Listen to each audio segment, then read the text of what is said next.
সালটা 1877। Edward page মিশেলের লেখা the man without a body শিরোনামের একটি গল্প প্রকাশিত হয়।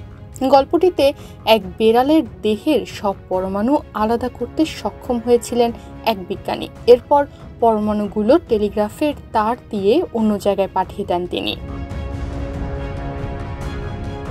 এভাবে মানুষ বা কোনো বস্তুকে মুহূর্তেই এক জায়গা থেকে অন্য জায়গায় পাঠানোর প্রক্রিয়াকে বলে টেলিপোর্টেশন। গল্পের বিজ্ঞানী নিজেকে এভাবে টেলিপোর্ট করার চেষ্টা করেছিলেন। দুর্ভাগ্য, ঠিক সে সময় ব্যাটারির চার্জ শেষ হয়ে যায়, ফলে তার মাথাটাই কেবল টেলিপোর্ট হয়ে অন্য প্রান্তে চলে যায়। এরপর 1957 সালে চার্লস সাউন্ডার্সের ডিরেকশনে 80 মিনিটের একটি স্বল্প দৈর্ঘ্য সিনেমা বানানো হয় দ্য ম্যান উইদাউট আ বডির ওপরে। নিউটনের ভাষায় টেলিপোর্টেশন একটা আপত্তিকর বিষয়। যেখানে ধাক্কা না দেওয়া পর্যন্ত কোনো বস্তু গতিশীল হয় না, সেখানে হঠাৎ হারিয়ে গিয়ে অন্য কোথাও উদয় হওয়ার দাবি নেহাত পাগলামি। গল্পে তুলে ধরা হয়, কাউকে টেলিপোর্ট করতে চাইলে তার দেহের প্রতিটি পরমাণুর নিখুঁত অবস্থান জানতে হবে। হাইজেনবার্গের অনিশ্চয়তার নীতিতে তা একেবারেই অসম্ভব। তাই টেলিপোর্টের সম্ভাবনা দীর্ঘদিন ধরেই উড়িয়ে দিয়েছিলেন বিজ্ঞানীরা। তবে 1933 সালে IBM এর বিজ্ঞানীরা প্রমাণ করে দেখান EPR পরীক্ষার মাধ্যমে কোনো বস্তুকে আস্ত টেলিপোর্ট করা সম্ভব, তবে শুধু পারমাণবিক পর্যায়ে। একটা কণার মধ্যে যতগুলো তথ্য থাকে তার সবটাই টেলিপোর্ট করা সম্ভব।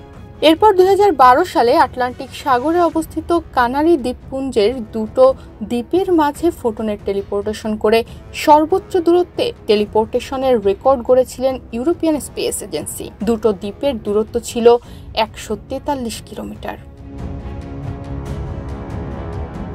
1997 সালে ইন্সব্রুক বিশ্ববিদ্যালয়ের অতিবেগুনি রশ্মির ফোটন টেলিপোর্ট করা হয়। 2004 সালে ভিয়েনা বিশ্ববিদ্যালয়ের পদার্থবিদেরা দানিউব নামের এক নদীর তলদেশে 600 মিটার দূরত্বে আলোর কণা টেলিপোর্ট করতে সক্ষম হন। 2006 সালে প্রথমবারের মতো কয়েক ট্রিলিয়ন সিজিয়াম পরমাণু টেলিপোর্ট করেন পদার্থবিদেরা।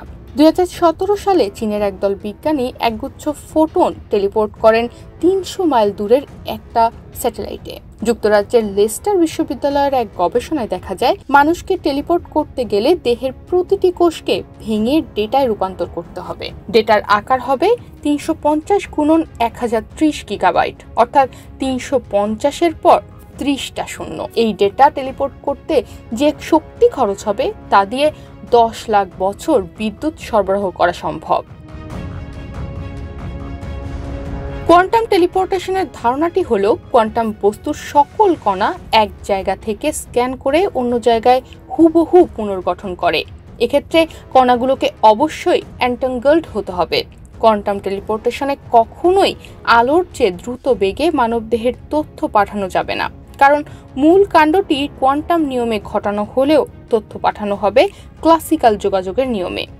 জেনে রাখা ভালো, টেলিপোর্টেশন আদতে কোনো ক্লোনিং প্রক্রিয়া নয়। ক্লোনিং হলো একই রকম মানুষ বা প্রাণী সৃষ্টির প্রক্রিয়া, যেখানে পুরনো মানুষটির অস্তিত্ব থেকেই যায়, কিন্তু টেলিপোর্টেশনে পুরনো মানুষটি ভেঙে অন্য স্থানে আবার গড়ে উঠবে হুবহু।